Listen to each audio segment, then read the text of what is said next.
Ashes, one broke bone. Yeah. Both occasionally break the rules. Maintainer and defender, scars we don't show. Blood from the war still stuck in our soul. Truth in the glass for the nights we don't sleep. Warriors of whiskey for the brothers we keep. Warriors and whiskey. Steel and smoke, don't test me. Warriors and whiskey. Built from grit, not pretty. Crack the bottle, lock it in, let's go. What's up, guys? I'm Matt. And I'm Hayden. And this is Warriors and Whiskey Real Talk Podcast. Hell yeah. Got a good one today, I think, man. Yeah, I think so. I'm pretty excited about this one. We're going to talk about hard stuff. Hard stuff. Yes. Yeah. Yes. And we got a couple bottles up here that are pretty high proof stuff. Yeah. That a lot of people would probably say might be a little bit difficult to drink. You know, a little toasty on the back end. For sure. There's definitely some spice bottled up there. Yeah. Yeah. So, we got in the middle there that Thomas Handy. I've never had that before. Yes, I have. Yeah. Not that bottle, obviously, because it's not cracked. Yep. But yeah, it's a good pour. It's it? actually good high proof. I think it's, what do we say, 122 proof? I think so. I think that's what it said. Yeah. And then we got the Jack 127. 127 proof. Yeah, I knew it was high. Yep. Yeah, that's the highest proof. And then we got the Joseph Magnus Cigar Blend, which is a delicious pour. Yeah. Some people would say it's a little bit high proof. That's the 122 proof. Yeah. That's what that one is. But it tastes good. I have had that before, and it does not drink like 122. No, 100%. It doesn't. And that's the greatest thing about it is because it's got a lot of flavor. Yeah. That cigar blend, you get that kind of tobacco notes. Mm-hmm.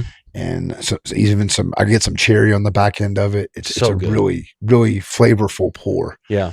And I think that's good, even at a high proof. Yeah. I had it over one of the bottle shares that we did when Kane was here. Yeah. He brought it in. Oh, yeah. We all got to take a little sip out of it. It was good. Thanks, brother. Yeah, I remember that because that was the first time I had it, and then I rushed off and get a bottle, and then that's the second bottle because I couldn't stop drinking. It's so good because it's so good. But you got to be careful. You have a couple pours of that, and you're going to be feeling pretty good. I had about 3, and I was sitting down. I don't remember who I was with, and I went to stand up to go to the bathroom, and I was like, "Whoa, okay, the floor's moving a little bit, guys." Water time. Yeah, it was kind of wild. It was kind of wild. And then we have the one that we're gonna have a pour of, the Jack Daniels 131 proof. Well, that's isn't that the Heritage bottle? This is single barrel proof. Yep. Is select. Okay, yeah, that's the barrel proof select. Yep. Yeah. Yep. So that's 131 proof, and it's a barrel proof. So I don't think I've actually had that one. Really? Yeah. So this is going to be a first time for both. The Heritage that we were talking about earlier is the one that I've had. Yeah. So I'm not even sure if I've had that one. So this is going to be interesting to see. But you can't go wrong with some JD. No, man. You know.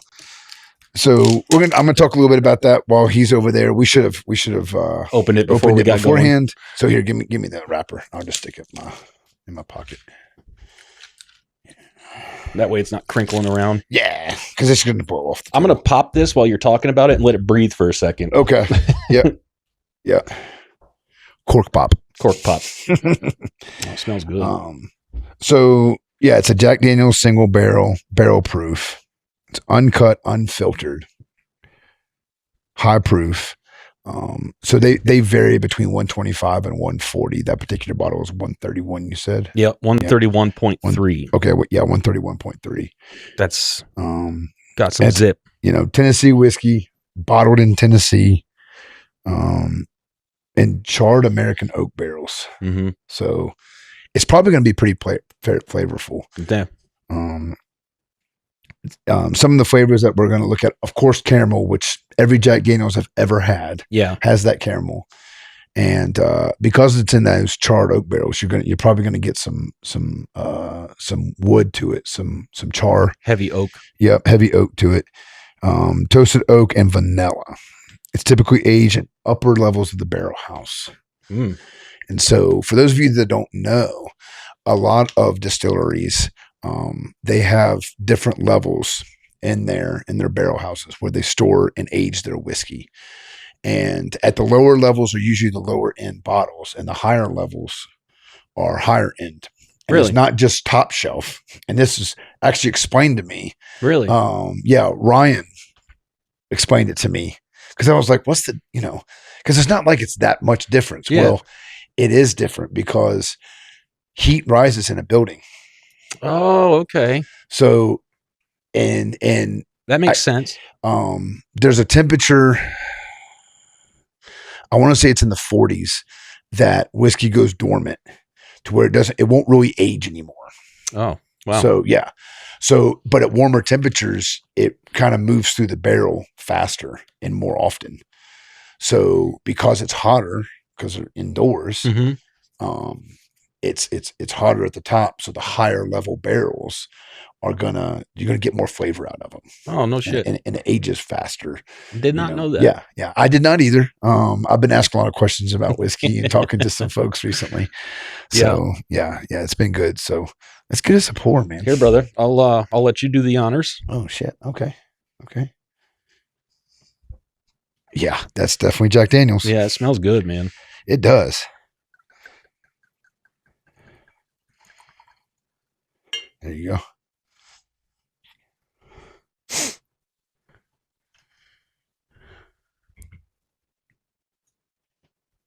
Mm-hmm. That's going to have some bite to it, I think. That's a pretty bottle, too. Yeah, man. it is. Yeah, it really is. I like it. So, cheers, my man. Cheers, brother. Cheers, Cheers, y'all. Warriors.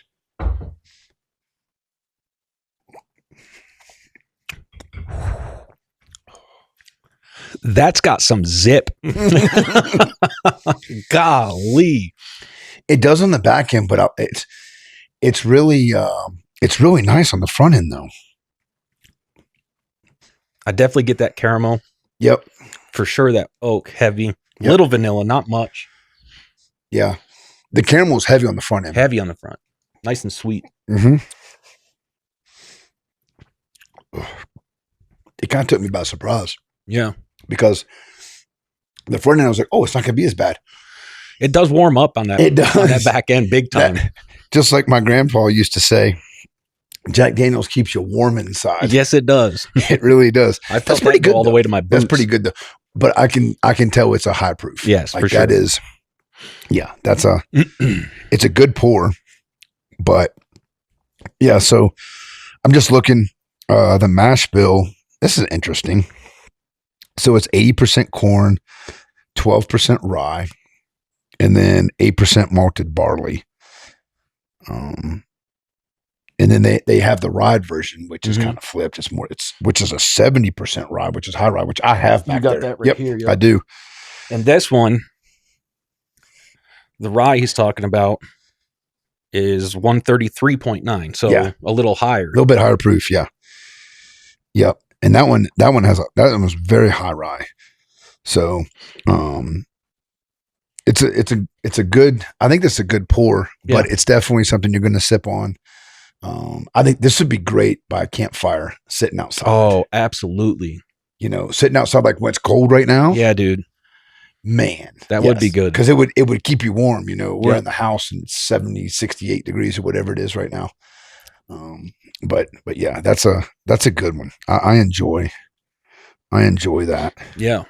So, well, let's get into it, man. Yeah, brother. What are we talking about? So, well, you already kind of talked about a little bit. Hard stuff. Yep. The episode is going to be titled "The Peat Monster and Facing Discomfort." Mm-hmm. And basically talking about the therapy of discomfort and how doing the hard things by choice only grows us and makes us better and stronger. Yeah. We were talking a little bit about some of the things, that are hard that a lot of us will choose to do. And I think you and I both do is, gym, going to the gym, lifting those weights. Yep. I know for me, getting up early in the morning before I really have to make it to work on time, and Yeah. doing cardio. So I choose cardio at the gym in the mornings because I'm not a fan of running. Yeah. I do it. It's all right, but I'm not a fan of it. So I'm going to choose to do that first thing, to start my day with something hard. Yeah. So, and then that way I've accomplished something, I've done something that I don't enjoy doing. One, getting out of bed at 04:45 in the morning. Yeah, that's tough. That's not fun, And secondly, doing something I don't enjoy. Mm-hmm. But when I'm done, I already feel accomplished. And it's not even 6 o'clock in the morning yet. Makes you feel good, gets the endorphins going, Yep. right? You've, like you said, you've accomplished something already while most people are still asleep. Yep. Right? 100%. I hate running myself. Yeah. I haven't ran since my last PT test, and I don't plan to anytime soon. Yeah. I mean, there's definitely other ways to get cardio in, to burn fat, and, be healthy. Yeah. But, I have to run because that's what you're still in. Uncle Sam tells me I got to freaking do. But when did you take your last PT test? It's like June, I think. I don't remember.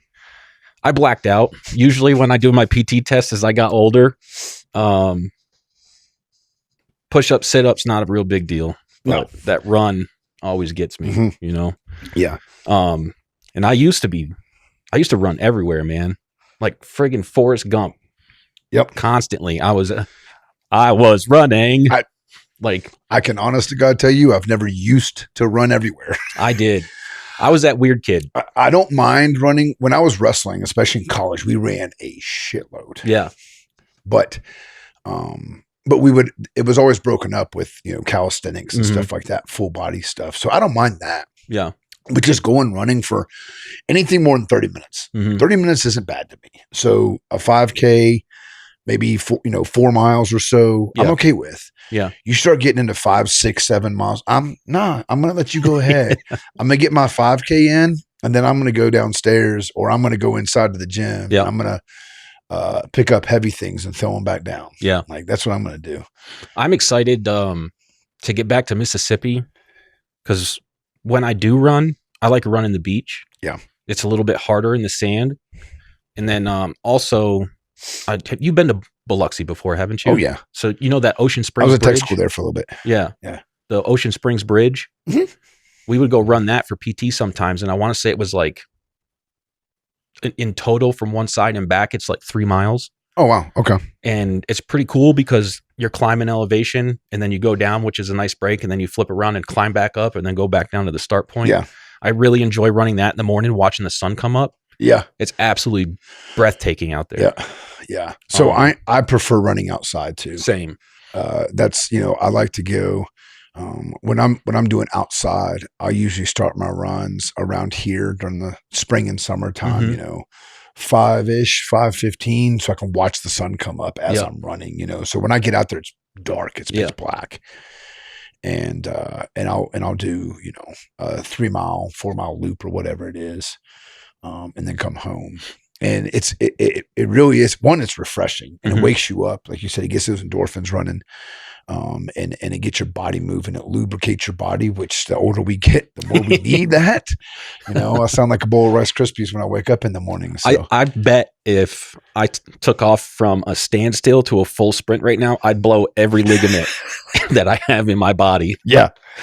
It would be.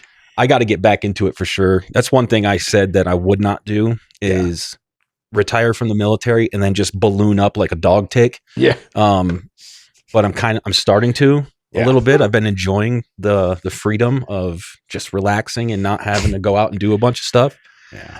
And it's starting to show. So there's nothing wrong with taking a break. Yeah. I mean, we've been doing this shit for you 20 years. Yeah. I think you've earned a break. I've enjoyed the break, but I think the break is over. But it's time to get back after it. It's time to get big and back on the road. Yeah, dude. That's why I actually, I kind of got excited about this topic when you brought it up. I was like, oh, yeah. I've been putting this conversation with myself for a long time. So this is also going to be. We can do that. This is just the hard conversation that I'm having to have because I'm getting a little doughy, Yeah. Yeah. But yeah, I want to get back after it. And that's another, down in Mississippi, running outside was always nice. the humidity, it makes it a little bit harder. It's I was going to say, soupy. it ain't nice running in Mississippi, bud. No, it's not. I enjoy it, man. I like it out there, especially on the beach. Well, so running on the beach is nice, but the damn humidity. Yes.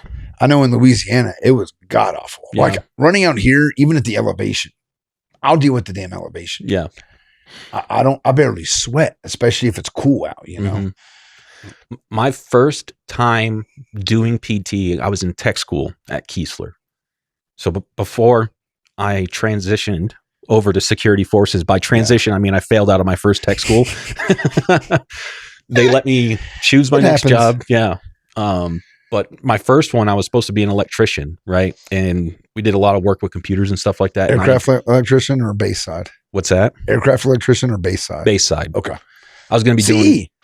Huh? CE? Yeah. Okay. Yeah, man. Okay. I wasn't good with computers though. And it was a real hard topic for me. I'm basically illiterate when I'm talking about that kind of stuff, as we figured out before the podcast. I was going to say, which we can get into that in a minute. Earlier. But anyways, we form up. It's early in the morning. It's like 4:30 in the morning. My squadron, so you know the triangle, right? Mm-hmm. We form up outside, and everybody's getting ready to go. In that thick, hot, soupy air. Oh man. I'm breathing it in. And dude, I was like, my body is not used to this. Yeah. I ended up falling out of formation, ran inside because I thought I was going to throw up. And somebody had already puked projectile vomit all over the bathroom. So when I walked in, I was like, oh shit. Yeah. After that though, I really enjoyed it, man. I don't know what it was. Yeah. I ran pretty good down there for a lot of years. It's good. Yeah. Yeah.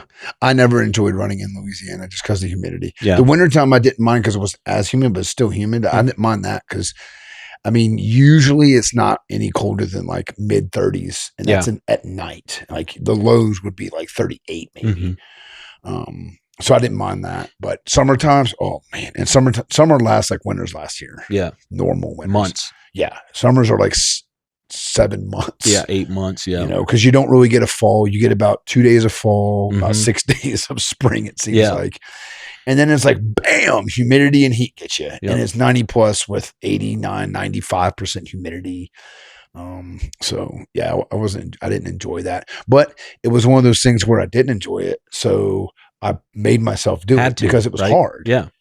And, you know, and I think it's important that we force ourselves, especially as men, because let's just face it, life is freaking hard. Mm-hmm. You know, I know something that you do that I have not done because I don't have the guts to do it, or you've done in the past. I don't know if you still do, is the cold plunge.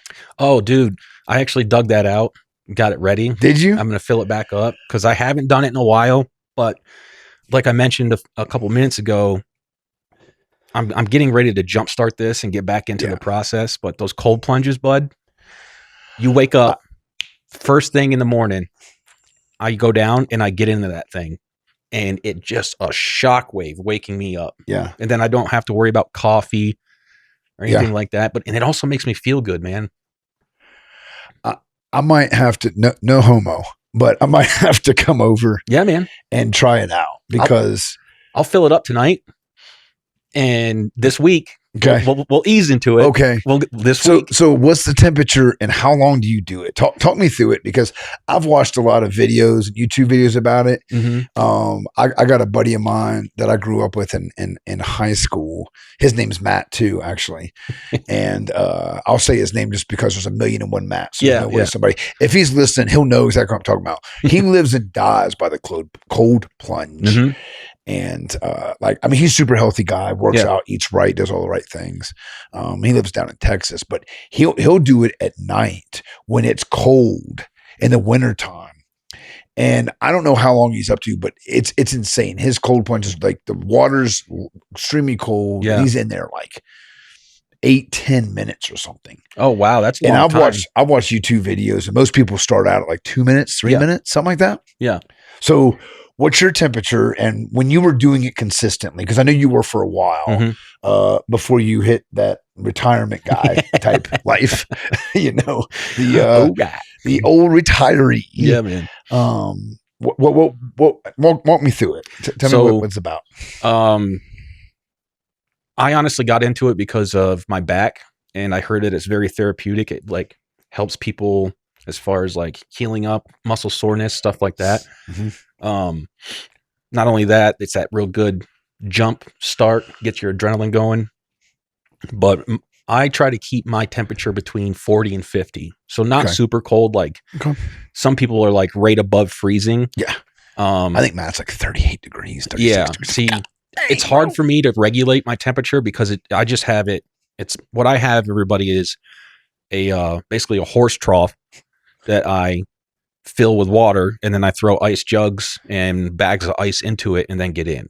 Right. Yeah. I don't have a cooler agitator or a temperature. Like yeah. People have those like little water pumps that keep it cold. Yeah. But they're like $800. Yeah, I've seen that. No, I don't do that. No. I save a couple milk jugs. I fill it full of water and I throw them in the freezer. And then when I want to do it, I throw them in there. But I try to keep it around that temperature. And then it just depends on the day, man. I've sat in it before for like 10 minutes, but then I've also like, if I'm short on time, I'll just go out, get in 3-4 minutes. Usually what I'll do is, I don't know if I still have it or not. Sorry, I know that's. I don't want to see videos of you half naked getting in your ice bath, bud. Yeah.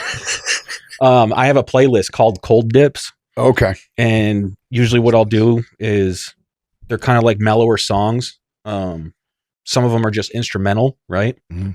And I'll put it on play on my Bluetooth speaker in the garage, and I'll listen to like 3 songs. And once I get through 3 songs, that way I don't have to watch a timer or anything. Yeah. I can kind of, I try to like meditate while I'm in there, keep my eyes closed. I don't have any bright lights on when I'm in there doing it. Okay. I've got the ambient lighting that I hung up. Yeah. The adjustable light bulbs. Yeah, I've seen it. I remember that. You were telling me about that. Yep. And it's just a real, I don't know, it's therapeutic. Okay. I enjoy it. So you use it as like a therapy session kind of, as well as the actual cold plunge. Yes. Okay. Huh. Okay. And do you usually do it first thing in the morning? Mm-hmm. Okay. Usually what I'll do is I'll wake up, right? So when I was in my routine, I would wake up, get on the treadmill. I'd throw on some sweatpants and a sweatshirt, and I would do some fasted cardio for about 30 minutes. Yep. Get a good sweat going, and then I would strip right there in my garage down to my underwear and get into the cold plunge. And jump right in. On days that I didn't have cardio, because I would do my cardio on different days. Mm-hmm. I would wake up, go downstairs, right into the cold plunge. Huh.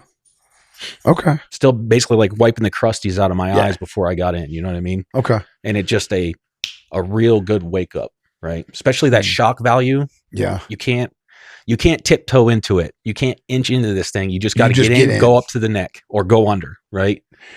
Yeah, the videos that I've seen, people pretty much, they like what you're talking about.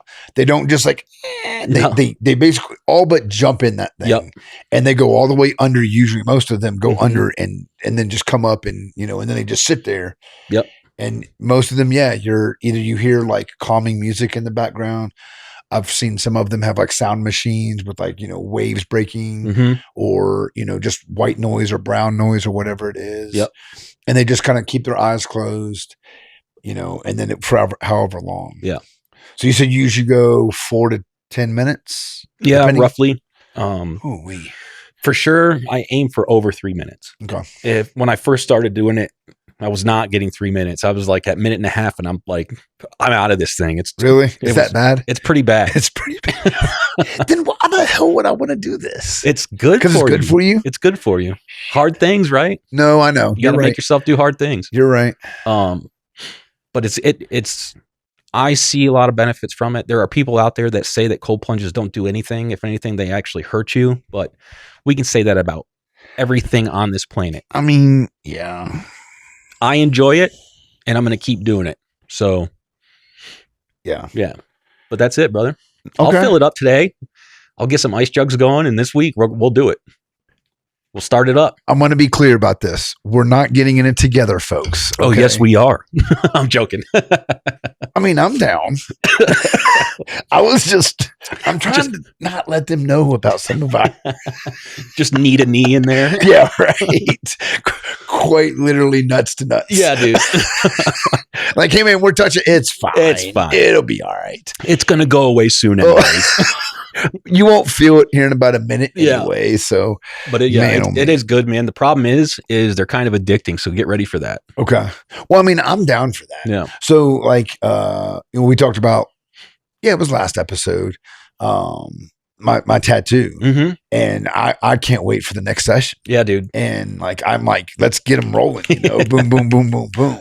And there was some parts we talked about. It was not fun. I was like quite literally grabbing onto the chair. Just, oh my God. Yeah. You got a couple, you got in some of those sweet meat spots. Yeah. Like right up in here, down in here, in the back, up the shoulder blade. She didn't tell me she was hitting and she just went on. You felt that. And I was like, whoa, I jumped out of my damn seat. I'm like, whoa, at least you could dance warn me. She's like, nope, I don't play those games. Nope. Roger that. That's it. Yep. But no, like talking about just doing the hard things, being in discomfort.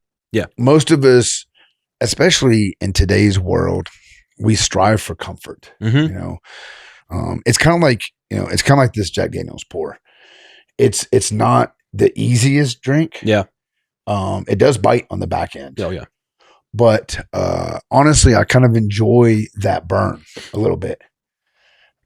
It's the same way with getting up in the morning, working out early in the morning before you really have to get there, get up to be at work on time. Yeah.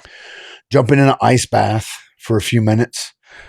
I can't think that's fun, going on a long run. I mean, you could talk about all sorts of things, like here, especially with the altitude, grueling hikes. Oh yeah. Long hikes, going up steep inclines for a long period of time. I've been out to Snowy Range, and there's a couple spots out there, and it's like 3 miles and it's just constant up. Yeah. And by the time you get to the top, you're at like 14,000 feet. It's just sucking wind. Yeah. and every step you take, the air gets thinner and thinner and thinner. And you're like, man, I thought I was in shape. Oh boy. Yep. And I mean, you have to stop, and it's rough. I remember the first time, I think it was Snowy Range. Chuck, you check me on this one, but Chuck and I went out, this was last year, and man, it was an incline. I didn't think it was ever going to end. And I was like, are we going all the way to the top? And he was like, that's the plan. I was like, shit. All right. I guess we'll do it. We did. We got all the way up there. I want to say it was 13,000 some odd feet. Wow. Yeah. I actually have a picture of my watch, and it was like 13,800 some feet. Wow. And it was just, it's just constant grade all the way up. That was hard. Yeah, man. I ain't gonna lie. I wanted to quit probably 24 times. Like every time we stopped to get some water and take a break, I was like, you know what, man? I think we'd be all right. I think this is good. Let's turn it around. Let's kick her around, Let's flip a bitch and turn around. Yeah. Right? Yeah. But when you got to the top, though, how satisfying was that? Oh, man. Well, and we both were at that point. It's kind of interesting because we both got to the point where we just want to turn around at different times. Yeah. Because at first it was me wanting to turn around, and he was like, nope. Come on, big dog, let's get this. and then the further we up, he was like, you know what? I think you're right. I was like, nope, you got me into this. We finishing this thing. We're getting all the way up there. And damn it, didn't we? It took a while. It was a long hike. Yeah. And we both had, packs on with water. So, I don't think it was like a full ruck with like 38 pounds in it, but we probably had 20 plus pounds on our backs at the same time. That was hard. Oh, I bet, man. But the accomplishment and the view. Yeah. If I can, I'll find the pictures and maybe I can put them in the episode. I don't know. I'll try to do that based on our technology skills earlier today. Oh man. Can we talk about that for a second? Hayden and I, we try really hard. We're both about as good at technology as the other. And that's a problem. So we sat here, we always do ops checks, checking our mics, checking our levels before we start filming, right? Because we don't want to spend an hour plus and have a really good episode just for the audio to be all messed up Yeah. or just not work. Right. Do your due diligence. So we're doing ops checks, and I had, as you can see, we got some booms out. We've changed some things. I'm trying to, make things look a little bit better and professional. Mhm. We're just trying to progress. We're trying to, get some progression as we go on in this podcast and film different episodes. And I don't know what happened, but somehow in some of the stuff I was messing around with last night and this morning, both our mics ended up being muted. But Well, we didn't realize it. So I come in and Yes. he's in here cussing at the computer because he doesn't know why the mics aren't working. Mother, I would never cuss, I promise. It was like what's that? I was saying, Yosemite oh, Sam. shucks. It was like Yosemite Sam. Yeah. You rascal, Raggedy rascal. But he's in here not having a good time. I sit down. I'm like, well, I'll see if I can help. I don't get anything accomplished. Both of us are basically just beating our heads against the table over here. Finally, Matt got some other mics and they're still in the box. So I pulled one out. I was like, let's test this one. Maybe something happened to these. Maybe they're broken. I plug it in and it works. I'm like, son of a bitch. Can't figure it out. And then bing, light bulb. I was like, are these things muted? And he clicks his button and it comes right on. I was like, God dang it. Like, shit. Yeah. So yeah. Cause like the, I don't think you guys, now you can't see them, but on the top of our mics, there's colored lights. Yeah. And it was always red. We plug them in the computer and they turn red. And we're like, red means bad. Bad. Like no matter what you're doing, red's bad. So I'm like, what in the hell is going on? Nothing that I have done would cause any of this. No. So I'm running through trying to troubleshoot, being the, aircraft maintainer that I am. And I'm like, well, I did this. Maybe I need to do this. I had downloaded a couple of different programs for sound stuff just to try them out. And so I was like, well, let me just uninstall these. And I uninstalled them. That didn't help. And this was probably a good 30, 45 minutes after you came over. Easily. And I'd been messing with it for at least 20. Yeah. Because my goal was for you to walk in the door and have everything locked to go and ready to roll. I was excited to show you the booms with the mics on them. It frees up our space and I think it looks good. And I was like, yeah, man, we got this. It's going to be great. And then I started doing ops checks and I'm like, what in the world?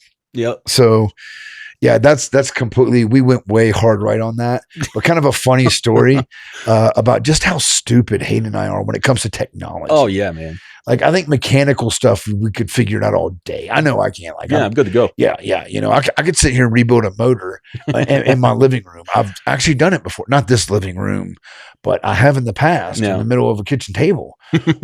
But a computer and some electronical stuff, I'm lost in the sauce. Yeah. Baby. So this is just this podcast is kind of hard. Yeah. Like just finding time. Mm-hmm. Life happens. Work happens. Yeah. It's difficult, right? Because like I've got a whole different schedule. You're still doing the military thing. And as a first sergeant, you're constantly called to do hard things, right? Yeah. Shit, that right there alone, just the job by itself is a hard thing that the military needs. You were one of the few individuals who volunteered for it. The first sergeant corps that we have here, I think, is really great. But there's a lot of people, like-minded people, who chose a harder path because they know that somebody had to do it. So why not you? Yeah. And hats off to all y'all for it. But yeah, that hard thing, and it could be anything for anybody. For me, right now, the hard thing is I'm going to get out of this comfortability. Is that a word? Comfortability? Comfortability. Yeah, I think so. I think so too. If it's not, you just made it one. It is now. Yep. But this comfort area, this comfort zone that I've been in, like I said, I've taken a break, and I know I've been talking to myself. I've been telling myself like, hey man, you got to get back into it. Get back going to the gym, start going out on walks, do your ice baths, your cold dips. Dieting is a hard one for me, right? The diet and sticking to a diet. Yes. Because I know I am happiest when I'm in better shape. Mm-hmm. Right. Me too. Yep. And it's not easy to stay in shape. All my friends that like coming up through the military, had a really nice tight core of guys, Yeah. right? And all of us were gym rats. Mhm. That was our temple, right? We'd go in, usually we'd see each other there.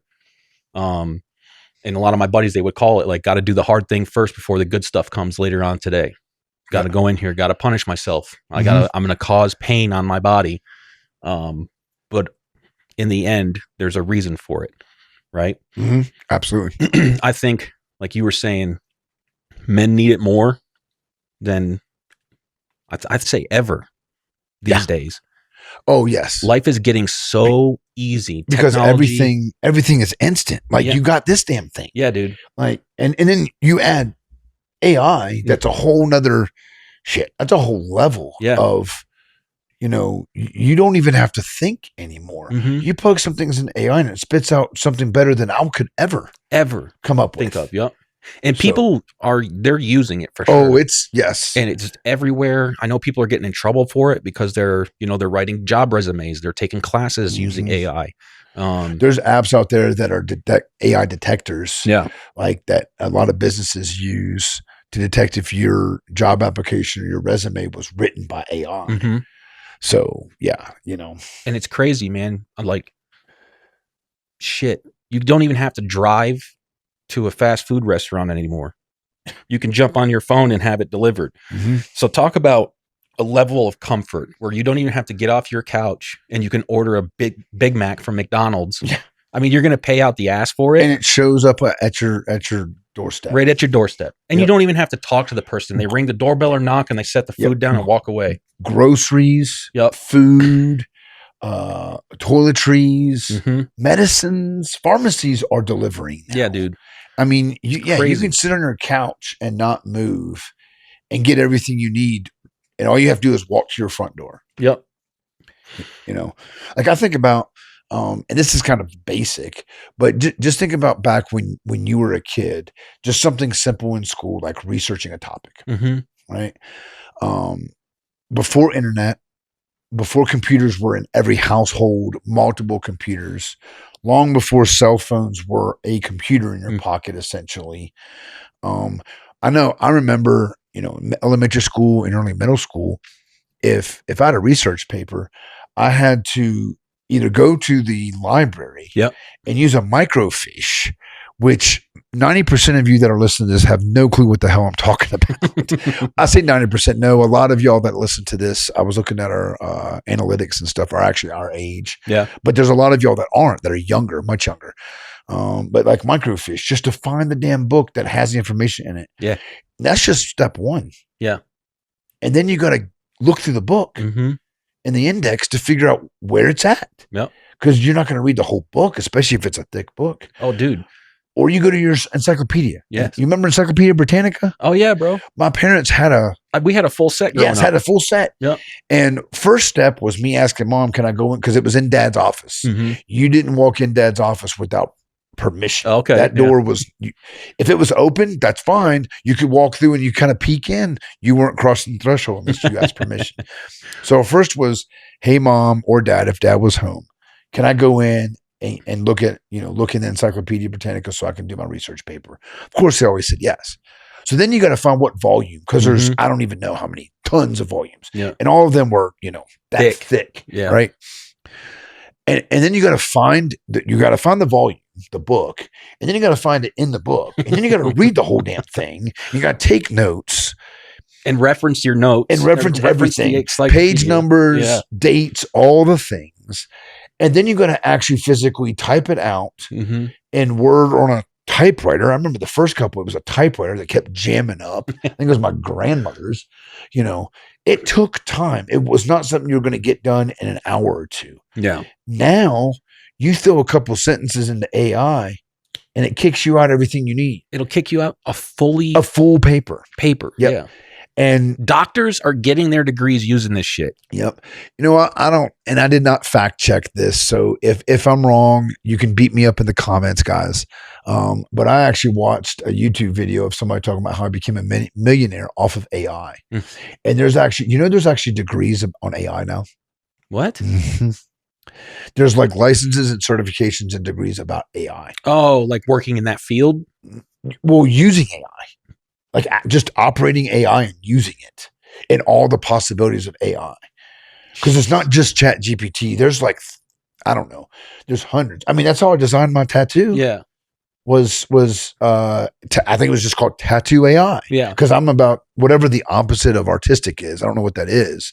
I mean, I guess it's just me because I have about as much artistic ability as this table does, man. Yeah, Like, actually, this is pretty. well, the ability, kind of nice. Yeah. I mean, I can make a tabletop and make a table. I Yeah, just see? I can't draw anything. That's I can't draw a artistic. straight line with a ruler. No, same. So, but no, like it's all instantaneous. Yeah. Where when we were growing up, everything took time. Like, how did you find out where your friends were and whether they were home or not when you were a kid growing up? You rode your bike past their house. Yep. Or Yep. you'd call their landline. Yes. Yes. Like that was it. That was it. Right. There was no text messages. No. There was no sharing locations. Dude, I remember when our school got computers. Yeah. When I was like in second or third grade or something. And those floppy disks. Yes. I remember they 5 1/4 floppies. Yeah, they Like, hammered one of those big. things in Yep. and up came Oregon MS Trail. DOS. Yep. Bro. Was operating system. Yep. No hard drives. Everything was saved on discs. Yep. And it took 30 minutes to start. Yep. You know, it was wild, dude. My mind was blown. I was like, oh, we're launching spaceships out of this school. You know what I mean? Like, yeah, no, I mean, and nowadays, you have a computer that does probably 1 million times more. That's the size of a phone. That is a phone that you can put in your pocket. Yeah. That you carry everywhere you go. Because let's just face it, folks. All of us carry our phones everywhere. We're all attached to our phones. Yep. There's nobody that's not like, oh my, if you lost your cell phone, imagine the chaos that would cause. Oh yeah, dude.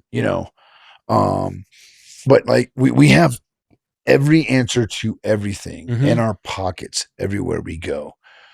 30, 35 years ago, it was either using your noggin or it took hours. Yeah.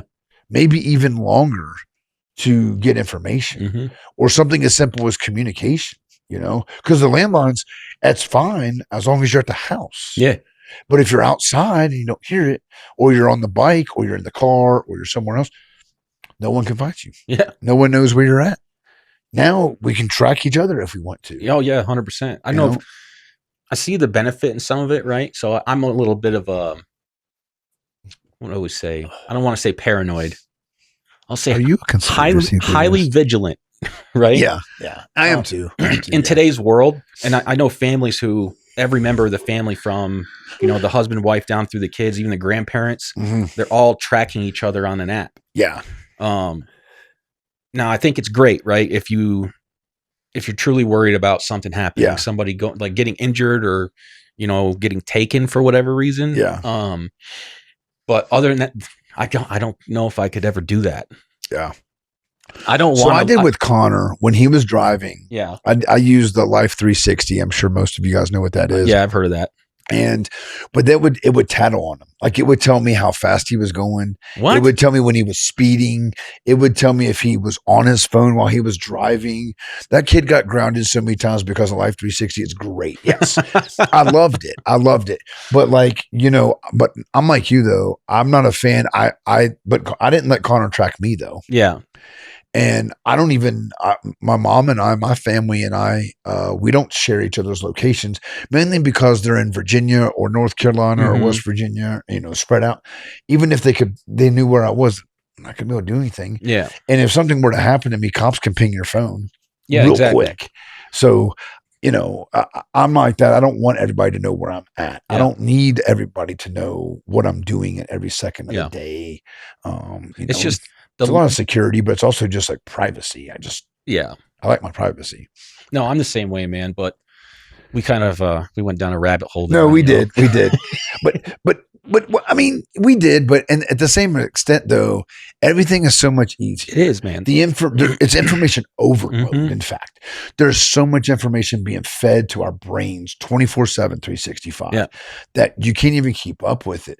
Whereas if you wanted information 30 years ago, you were going to go digging. Yeah. You're talking about a rabbit hole. You're going down a rabbit hole. Yeah, for sure. You're working for it, and now everybody wants quick. fast. You know, Easy, everybody wants that down. quick pill to lose 20 pounds Yep. so they don't have to get off the couch and Well, stop eating the they pizza got and it now. potato It's chips. that friggin' shot that people can take. Yeah. Well, Isn't it no, like, yeah, but no, it doesn't work that way though. See, that's the thing though. People think it does, but no, it doesn't. yeah, It does not work that way. Because I was actually considering, because my blood work is, I'm so messed up physically. Yeah. I mean, I'm messed up mentally too, but that's a different podcast. But like, Happy no, pill. and I actually considered it. So I started researching. And it, honestly, like if you aren't working out and aren't eating right, it doesn't do. In fact, it messes you up worse. It makes you sick. Really? So it's not a, instantaneous, like, oh man, I can just sit on the couch and eat pizza. Yeah. You still have to work out. You still have to eat healthy. In fact, there's warnings about it where like if you're eating high fatty foods and just crap processed foods, you'll get sick. Because one of the side effects is like stomach issues and stuff like that. So it just makes it worse. I have heard that before. Yeah, even that stuff isn't really it's not a cheat code. What it does is it boosts things. Yeah. It allows you to lose weight when maybe doing all the right things, you're not going to lose a lot. That's all it does. Okay. But no, there are pills out there that do that. Yeah. And I mean, they'll mess you up pretty bad. Yeah. And they're dangerous to take. People have heart attacks on that shit. It's just the level of ease though that we can go through this world today. Yeah. Literally not have to do anything realistically. Yeah. Right. People, I get it. Like everybody's got different circumstances. And I think that we need to take advantage of what we are offered, what we can do, what our life provides for us. Right. I know I've got friends that work from home, so they don't ever leave their house. Yeah. Right. My sister works from home and I don't know if I could do that. Dude, I'm going insane. I've been doing this class. I can only, I wondered, when you had told me a couple of weeks ago that you were kind of going through a little bit, you kind of been struggling with just the transition and all that. And I wondered if part of that was you were just sitting at the house. Dude, 100% it is. Yeah. Cause like I get out, I come over here and do this. Right. But sitting on a computer for 8 hours a day. Oh man. 5 days a week. I'd be just as bad. And like, I get it. I have to do this so that I can learn and get licensed, real estate. Right. The skill bridge, that's what the skill bridge is. Yep. I probably should have done a little bit more research before I jumped into it and maybe picked a different, I don't know, skill bridge. Yeah. Something with a little bit more like hands-on. Like I tried to do the home inspection, but yes, that's one of the primary issues for why I've been struggling here recently is because like I'm just stuck in the house. Yeah. Right. And I don't like to go out that often. Like going off base, it just pisses me off because everybody, like you say, like everybody has that ability nowadays to just have all this stuff at their fingertips. And I think it's ruining a lot of people's personality because everybody's in such a damn hurry now. Yeah. And like cars cut me off and all this different stuff. And nobody cares about anybody anymore. No. It's all about me. Yeah. It's all about this guy. Main characters. Everybody's the main character, right? Which I get. You got your own life to live, but treat others like you'd like to be treated. You know what I mean? Amen to that, bro. I think true words have never been said. Yeah. Because life is getting easier, I think that's why people are going crazy. Because they don't get out and do those hard things. Yep. They don't have to work as hard as people did back in the 20s, 30s, 40s, 50s, right? They're not doing the physical stuff. The 80s and 90s alone. Yeah. I think that I was born in the 80s. I grew up through the 90s, right? If I could put my family into a time machine and go somewhere, it'd be like 1990 and we would just start living from there. 85. Yeah. But people don't get out. They don't do the hard things. They're not working towards a lot of it. And I think that's what's driving a lot of people crazy. Yeah. It's very important that you work, even if it's academic, right? Yeah. You don't have to get out and go for a 5K. No. If you're not a runner, but just pick something and do it. What's your hard? Because, everything's hard. My hard is right now, like sitting behind a computer. is probably one of the most difficult things I have to do because I'm an energetic person. I like to go out and hike. You're like me. You're an outside guy. Yes. I mean, both of our jobs were not desk jobs. They weren't computer jobs. No. As we made rank, the later in our career, we were in the office more. But even then, we could get out. And that's the thing. How many times did I walk down to your office just so I can get up and move? Yeah. And me doing the same thing. Same thing. Or coming down like, hey, let's go out to the gate. Let's go out and do this, right? And hell yeah, man. Let me get out of here. Yeah. Let's do this. Let's go do something. Yeah, for sure. And then once I'm in movement, like I get into that routine, that's why I can't wait to get it going again. Dude, I just feel so much better. Oh man. About everything. Yeah. Yeah. Especially like once you start like getting healthy, feeling healthy, looking healthy, right? Yeah. You start losing some weight, you start feeling better about yourself. And then next thing you know, dude, I think it's a full blown, like there's a direct tie to people who are successful. Absolutely. Because they do the hard stuff. Mm-hmm. And shoot, like your son, right? He's going through a hard course right now. Yeah. And it's going to pay off for him so much in the future. I actually talked to him for a couple hours today. I'll tell you offline some things. Yeah. He's actually doing really good. He's got a great plan right now. That's good, man. I'm so excited for that guy. Yeah. Oh man. He's working 3 jobs. He was like, Dad, I'm working 7 days a week. Mm-hmm. And I said, I'm glad. Yeah. I'm like, like it's hard. It's hard, but he's doing it. Mm-hmm. And so what more can I ask for? No, that's it, man. Out of my son is like, he's like, I don't want to ask you for money. I need to do this. Shit's expensive, Dad. Yeah. I'm not making much money. I had to get a 3rd job. You know what he's doing? You know what he's doing when I talk to him? Babysitting. Really? Connor babysitting. Wow. He's picking up babysitting jobs. Wow. To make extra money. And I'm like, hey man, do whatever it, dude. It takes, brother. Yeah, man. Whatever it takes, But have you ever heard the term choose your hard? No. So it's the concept that no matter what you do, everything's hard. Mm-hmm. So here's a great example. Okay. Being fat or obese and out of shape is hard. Yeah. It's hard because you can't move well. Yep. You have health issues. You have a lot of doctor's appointments that cost a lot of money. You're taking medications. You don't feel good. You're not able to do things that your family needs, that your job needs. That's hard. It's hard to be in shape and eat right. Spend a little bit of extra money at the grocery store. Go out and get your food. Cook the food. Track your calories, track your macros, get up in the morning and go do your cardio, going to the gym. That's hard too. Choose your hard. Right. I like that. It's hard to be poor. Yeah. Right. You can't pay the bills. You're living paycheck to paycheck. You're struggling just to make ends meet. Your family's sacrificing because they don't have the things that they want or need. Right. That's hard. It's also hard to be well off and be rich. Because unless you win the lottery or you get handed down a bunch of money, the rest of the 99% of the population out there has to work their damn ass off. Yeah, dude. It's hard to be rich. It's hard to have a lot of money because you have to work for it. You have to get up earlier in the mornings. You stay late. I don't know anybody that has a lot of money that works 9 to 5 Monday through Friday. Oh, dude. Not anymore anyway. Yeah. No, they're working 12, 13, 14 hours a day, 55, 60, 65 hours a week. They're sacrificing time away from the family. That's hard too. Yep. Choose your hard. I like that. I'm not even sure where I don't know where I've heard that or read that. Yeah. But that's something that I've lived by for a long time is choose your hard.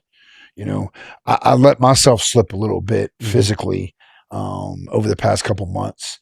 And so, the past 6-8 months. Yeah.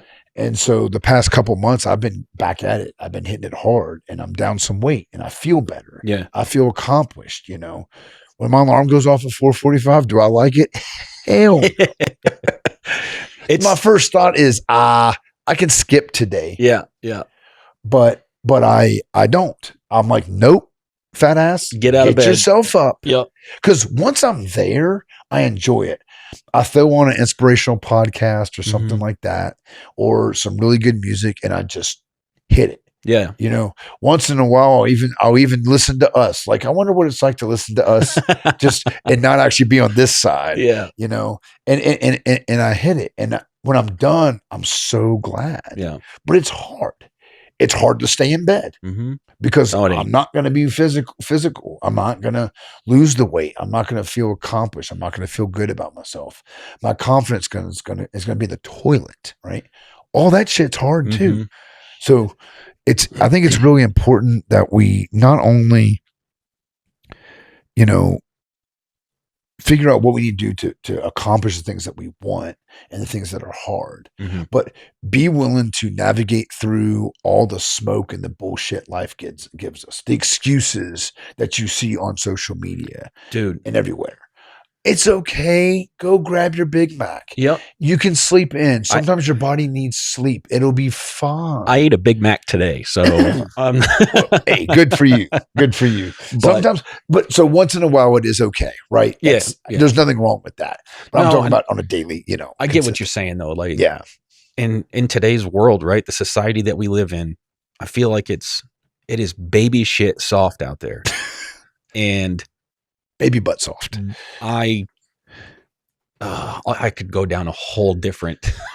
I'm going to stick to the topic. Yes, I like that. Choose your hard, right? And everybody needs to do it. I think I know where you're going to go. Yeah. That'll be a different topic. That'll be I think a lot of y'all will enjoy. Some of you might get upset about.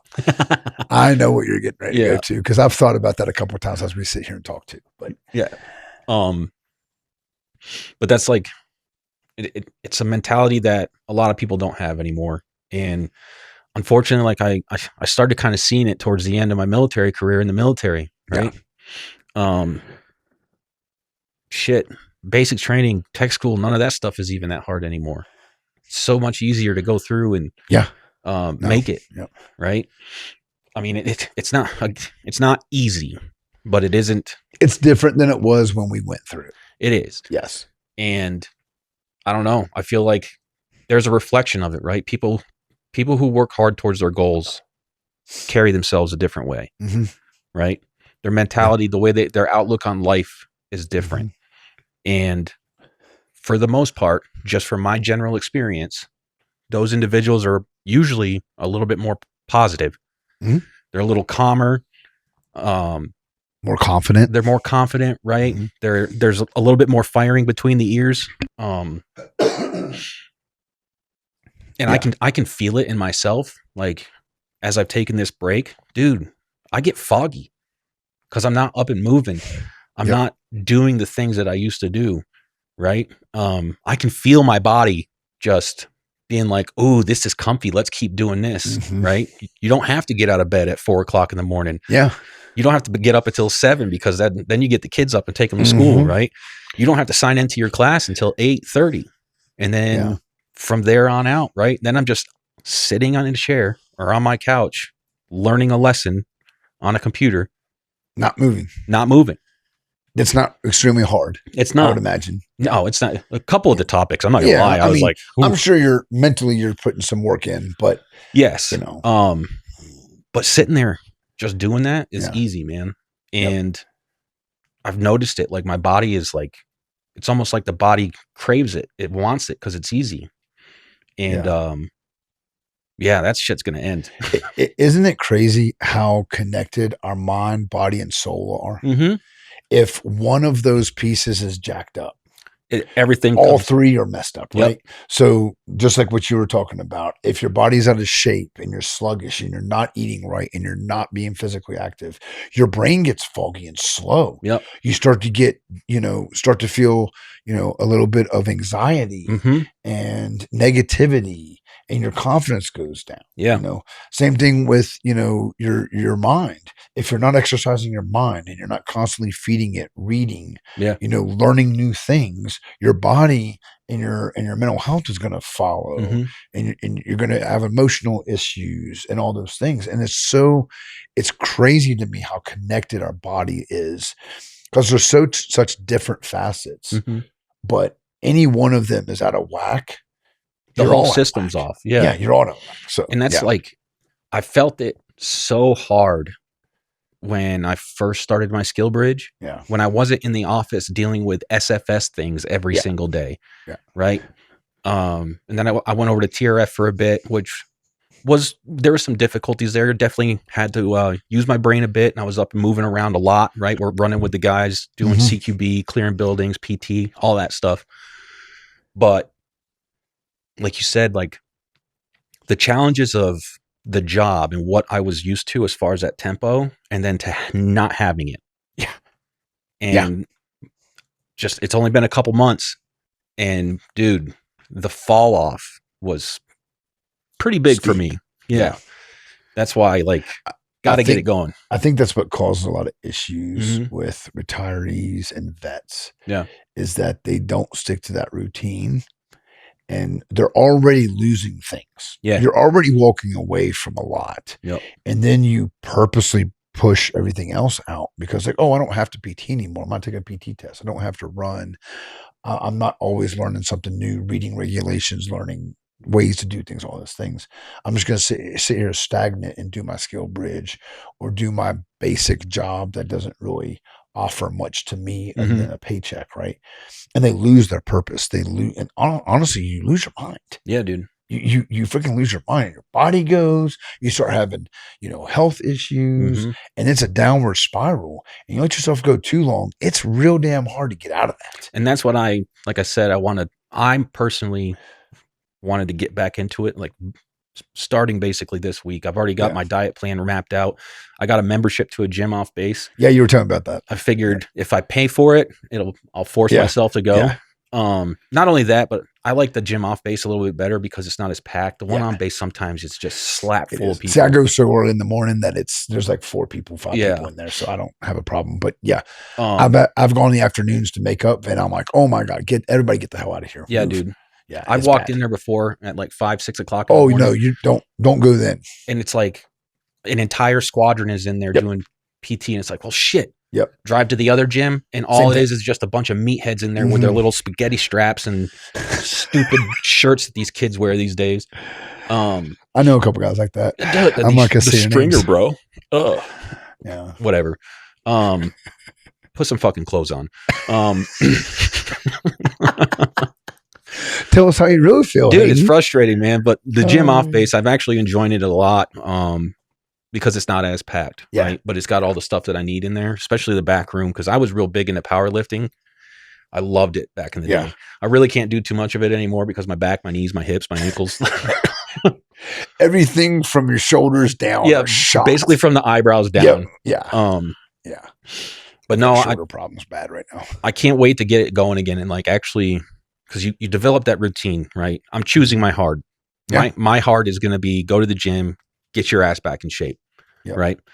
Because I am truly the happiest ever is when I'm going to the gym, taking care of my body. My brain is going. My mentality is better.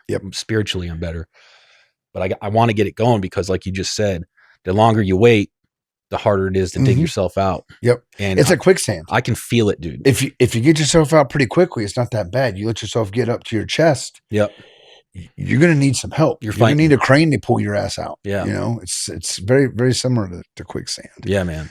But that's basically what I was talking about the other day when we were having that discussion. No, I kind of figured, because I'm, like we've talked about many times, I'm this time next year, I'm going to be where you're sitting. Yeah, brother.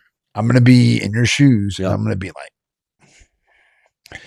I'm just going to have to call you because you're not going to physically be here. I'll have to call you like, hey, bro, how the hell did you do this? Yeah. Like, that's my biggest fear. That is one of the things that's consuming me right now is just what the hell is it going to be like when I lose everything that I've known for, at the time, it'll be 24 years. Yeah, it's a long time. So, it's just a long time. But no, I got a question for you. Yeah. So, thinking about choosing the hard and just in the past, what was the last thing that you did that was hard or that genuinely scared you? Oh, scared me. Not like Boogie Monster jump out scare, but uncomfortable. Like, yes, that made you feel uncomfortable. That was really hard. That just you had to like dig deep to just start. Probably when I was trying to become a first sergeant.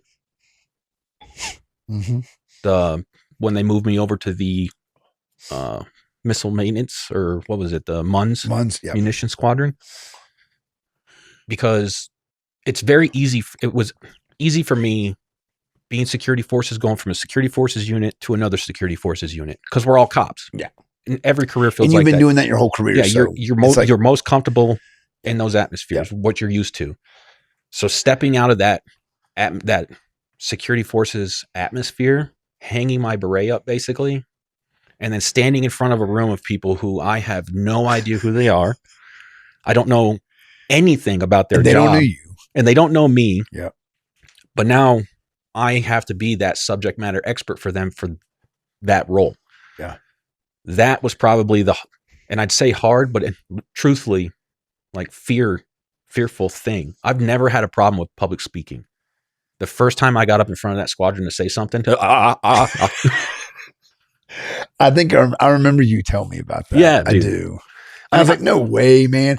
I have seen you belt out some serious shit. Yeah, man. In front of a bunch of cops that were just all straight assholes. Mm-hmm. And a few MUNS guys, softy MUNS guys are gonna. I was shook, man.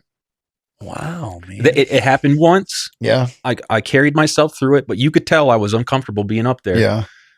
After that, I got to know some people and things got a little bit easier. It gets easier. That for sure was probably the most rigorous thing that I attempted here in a long time. Okay. What about you?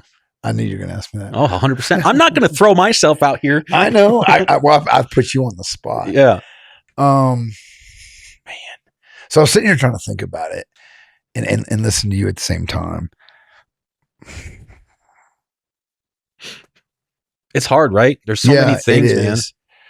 So mine was transitioning to be a first sergeant, but for a different reason. Mm-hmm.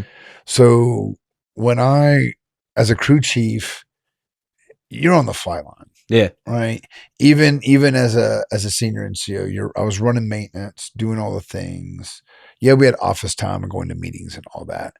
But speaking in front of, or like, not speaking, I could talk to a wall for 3 hours. Public speaking never has bothered me, no matter who the audience is. I can stand up in front of hundreds of people. I've seen you stand up in front of hundreds of people. And without even, and a lot of people are like, oh man, you must have really prepared. I didn't know what I was going to say until 30 seconds before in fact, the second I started talking is when I figured it out, right? Yeah. That's just me. It's my I don't know what I'm going to say until I say it. Yeah. It's my personality, right? But when after I went to First Sergeant Academy, and then PCS here, first PCS of my career. Yeah, that's wild. Yep. Yeah. 21 years at Barcatraz, also known as Barksdale. I come here and I walk into a security forces unit, and new commander, new SEL, new to me. Okay, they had both been in the unit for a little while, and they actually had me interview. And typically interviews, doesn't bother me, but for whatever reason, because I was out of my comfort zone. Yeah. If you asked me about the B-52, about aircraft maintenance, I could tell you anything and everything you ever wanted to know and more. Yeah. In fact, I'd probably tell you more than what you know, right? It didn't matter what the level you were at. But I remember standing in S1 in our CSS, waiting for the commander at the time and the SEL at the time to ask me into the office. Yeah.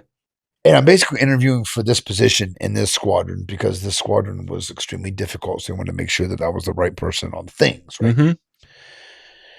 And I never felt so nervous and scared because one, I was super excited to put that diamond to work. Yeah.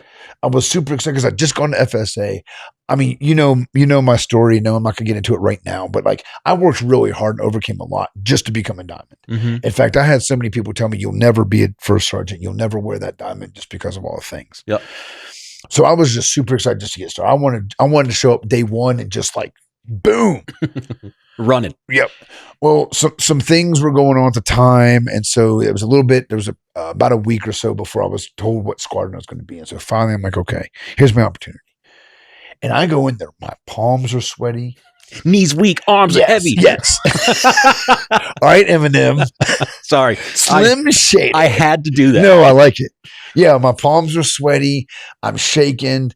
I'm sitting there, and they were like, and don't get me wrong, it's not like our commander asked me to like report in. It wasn't anything like that. They didn't put any pressure on me. Mm-hmm. In fact, they're like, come on in, shirt, have a seat, relax, just want to chat with you for a few minutes. Yeah. See what you're all about, see if you're going to be a right fit for the unit, and then, we'll be good. And of course, the SEL was Kane, Yeah. right? So he's sitting over there, and this is the first time I met him. Did he have his stone face? He looked like, I remember my first thought was, well, shit, that dude looks like he eats 10 penny nails for breakfast, right? And then washes it down with 151. Mm-hmm. That's what I'm like, okay, this guy, and, so he just glaring at me. Yeah. I'm not even sure if he said a whole lot the whole time. It was the commander that talked for the most part. So I'm just like, all right, this guy's, and I'm thinking to myself too, like, I'm going to work for these guys. Mm-hmm. Like, these are the two people that I'm going to be working with the most. It's your triad. As they first started. Yeah. The other two legs of the triad. And the commander was super chill, relaxed, just asking me questions, going through the interview. But the whole time I'm just like, oh my God. And I could not wait for it to be over. Yeah. Which is not, usually I'm the guy that walks in and is too laid back. Mm-hmm. I've done boards and things like that where my feedback has been like, you were too laid back. Yeah. You were too at ease. I mean, you're just a person. You shit behind your boots like I do, What? Everybody shits behind their boots the I've same way. never I've never heard that before. No? No. Well, I just educated you. Yeah, you did. Yeah. All right. I'm gonna write that one. Yeah, down. that's a good one. Yeah. But for whatever reason, I think it was because I was new to the diamond world, first sergeant, a real first sergeant with a diamond, and the expectations were up here. And I walked out of there, and at the time it was an additional duty shirt, a tech sergeant. And she was like, well, how did it go? And I was like, I've got no idea. You'll probably find out before I will. You need anything from me? She's like, no, that's it. I was like, all right, I'll see you. Mm-hmm. I left. And I remember sitting in my truck going, well, that sucked. I don't know. I might end up going to, some squadron with like 30 people in it because they think I'm an idiot. Well, the next day, I actually saw the command team later on at an event we had on base, mm-hmm. and they just kind of put not they, sorry. Kane did not put my money. He didn't even talk to me. But the commander, he was like, hey, we appreciate you coming in. It went really well. I'll talk to the command chief and then we'll go from there and she'll be in touch with you. Okay. There you go. So next day, my phone rings and it was a command chief and I had her name and number programmed in my phone. So I saw it and I was like, well, here we go. Either she's going to tell me how much I suck or that I start today. Mm-hmm. And it was the latter. It was, yep, you start, you start, I think the next day or whatever. Anyway, yeah. You start first thing in the morning, be over there at 07:30, I think she said, and they'll get you in process on things. We appreciate you doing the interview. It went real well. They really liked you. They think you're going to be a perfect fit. Cool. Nice. But for whatever reason, that process to me was rough. Yeah. And it's not like, so maybe I just put undue stress on myself. But again, because it was so hard, the accomplishment. Yeah. I was going to ask you, like, because of that feeling, right? You put so much on yourself, the interview, everything, and then working with you, like, I can see how much pride you took in your work. Yeah. In the squadron, like that level right there. You must have felt good about it, right? Oh yeah. Yeah, I did. And that's probably why, like, I was like, well, I owe it to them. Like, they quite literally, and most of you probably don't understand the process of first sergeants and stuff, but without going into all the details, but typically you don't interview for a squadron. Yeah. The command chief typically just tells the squadron commander, here's who you're getting. There was a lot of things, a lot of details, which I will not get into, but just there's a lot of whys to why that specific unit was interviewed for. Yeah. So I was expecting when I got here, typically you wait for the command chief to talk to you and he or she says, this is the unit, I'll show you where the building's at. You'll report such time. This is your commander's name, and you show up. Mm-hmm. And then, you talk to the commander, and it's more of an introduction and a greeting than it's not an interview, because you're their shirt, whether they like you or not. Yeah. They're stuck with you for at least a while. But this specific situation was a little different. So just that threw me off, because I was just expecting to be assigned a unit ultimately and then just show up. So I was, but that also gave me a reason to put 100% of myself into it. Yeah. And it meant more to me. Yeah. It meant more to me. Like most people in my position didn't get chosen by their commander, but their boss did not choose them. Mm-hmm. He was that, they were assigned to their boss. So it was good. Yeah. It was good in the end. In the moment, it sucked. And then that night after I was done, I was like sitting there going, Dexter, well, go lay down. I guess either way, right? I mean, worst case scenario, I would have gone somewhere else, I guess, but I would have still felt, like, man, I screwed this up. Yeah. I'm not good enough. Maybe, probably second thoughts maybe I shouldn't be a shirt in the first place, whatever. But when they said, yeah, you're it, you're the guy, they have no doubt. Yeah. Go do this. I was like, oh man, this is awesome. Hell yeah. I felt very accomplished. So it was pretty cool. Yeah. But it was hard at first. And that's it right there, yes, though, right? And you knew it was going to be difficult. And like, I didn't know that the job was going to be that difficult, brother. I don't think any of us did, dude. Yes, but no. I mean, the process was difficult, and then the next 2 years were, I don't even know the word, but anyway. Yeah, I honestly, so like tying in with this topic, right? The squadron here was probably my hardest assignment when I was in ops. Yeah, and well, not even in ops, even when just on flight beforehand, right? One of the most difficult assignments that I've had, but I look back at it now, having walked that with you, Kane, the commander, the chief, right? All that. I look back at a lot of those times and the people that all of us going through the same suck, going through those hard things and choosing to continue to go up against those hard things. Like I look back at it now as probably one of the highlights of my career, Well, and I think we built some relationships. Yes. So our captain that was there, I'm not going to say his name because I'm not sure if he wants it out there, but our captain actually reached out to me through Messenger.